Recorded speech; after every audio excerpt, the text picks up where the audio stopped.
Assalamualaikum warahmatullahi wabarakatuh. Perkenalkan, nama saya Novita Silviani dengan NPM A1A020071 dari kelas 4B Prodi Pendidikan Bahasa Indonesia Universitas Bengkulu.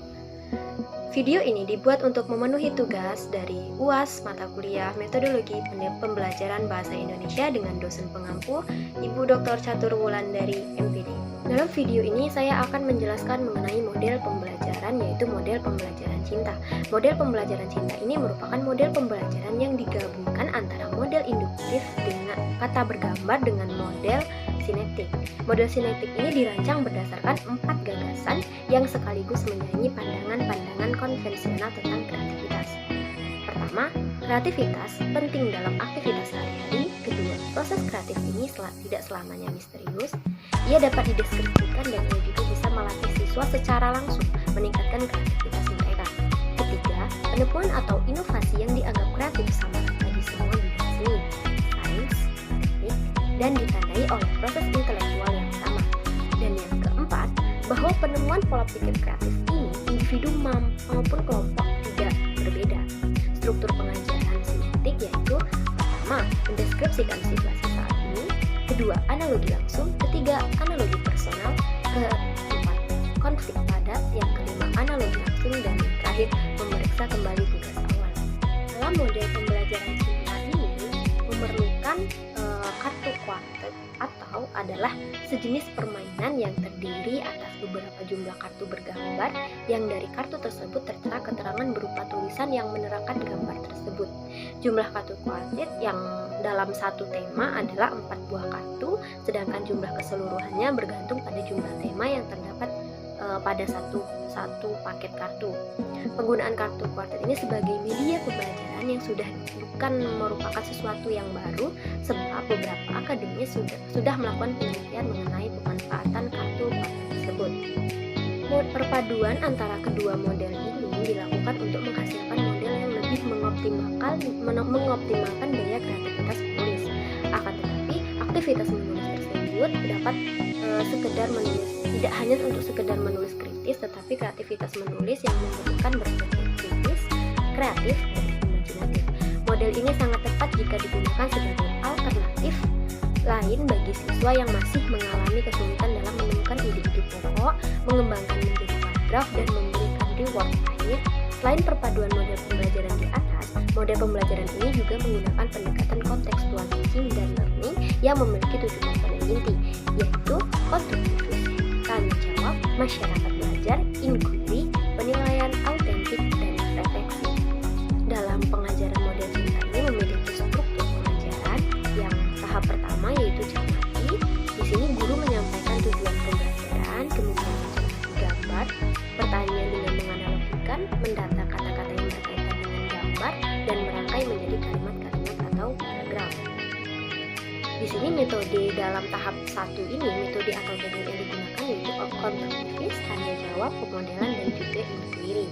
Selanjutnya yaitu tahap kedua, investigasi, yaitu membentuk kelompok, mencermati puzzle atau kartu kuartet tersebut, kemudian bertanya jawab dengan menganalogikan, kemudian mendata kata-kata yang berkaitan dengan gambar tersebut, kemudian mengonstruksikan gagasan berdasarkan gambar tersebut. Kemudian model atau teknik yang digunakan dalam tahap kedua ini yaitu pertama, kepala bernomor, masyarakat belajar, konstruktivis, inquiry, diskusi atau curah gagasan, brainstorming. Kemudian selanjutnya yaitu tahap ketiga, narasikan. Di sini menentukan ide-ide pokok sesuai dengan kata-kata yang telah didata untuk menyusun paragraf. Kemudian menyusun paragraf. Di sini model atau teknik pembelajaran yang digunakan yaitu konstruktivis. Kemudian tahap yang keempat yaitu telaah, memeriksa kembali tugas awal, kemudian memeriksa naskah yang telah dituliskan, dan yang kelima yaitu apresiasi, mempresentasikan untuk kerja, tanggapan, respon, penilaian, dan sebagainya. Dalam model pembelajaran cinta ini, guru dapat membantu siswa mengintelektualkan proses-proses mental mereka, namun siswa punya kebebasan dalam diskusi terbuka mereka agar mereka melibatkan diri dalam pemecahan masalah. Siswa dituntut untuk melibatkan aspek imajinasi, kognitif, dan emosi untuk menyelesaikan permasalahan. Apresiasi atau reward diberikan sebagai penguatan bagi siswa.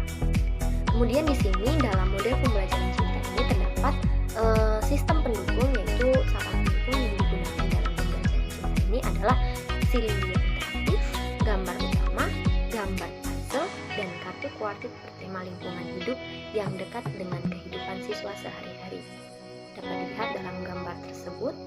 Kemudian, prinsip reaksi dari model pembelajaran cinta ini yaitu yang pertama, memberikan kesempatan kepada siswa untuk mengembangkan kreativitas dalam maksimal. Kemudian yang kedua, memberi kesempatan kepada siswa untuk berpikir tentang peristiwa dan pengalamannya sehingga lebih kreatif dan imajinatif. Dan yang ketiga, memberi kesempatan kepada siswa untuk mencoba gagasan baru, memberikan pengalaman yang berhubungan dengan gagasan yang telah dimiliki oleh siswa, dan kemudian mendorong siswa untuk memikirkan perubahan gagasan mereka. Kemudian dalam model pembelajaran cinta ini juga terdapat dampak instruksional. Yang pertama yaitu siswa dapat menyebutkan kata-kata yang berkaitan dengan materi atau tema. Kemudian yang kedua, siswa dapat menentukan ide-ide pokok dari karangan yang telah ditulis. Kemudian yang ketiga, siswa dapat menulis teks sesuai dengan tema atau permasalahannya. Kemudian yang keempat, siswa dapat menulis teks dengan mempertimbangkan kohesi dan koherensi. Yang kelima, perangkat-perangkat berpikir metaforis siswa meningkat. Dan yang terakhir, kapabilitas dalam pemecahan masalah meningkat. Dan dalam model pembelajaran cinta ini juga terdapat dampak penting. Yang pertama, siswa dapat bekerja sama dengan orang lain dalam satu kelompok. Yang kedua, siswa dapat berpikir secara sistematis dan terorganisasi. Yang ketiga, menumbuhkan sikap tanggung rasa diri siswa.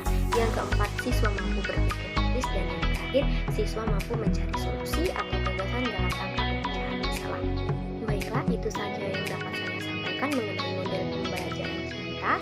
Apabila ada salah saya mohon maaf, dan minta Allah saya mohon ampun. Saya akhiri billahi taufiq wal hidayah. Wassalamualaikum warahmatullahi wabarakatuh.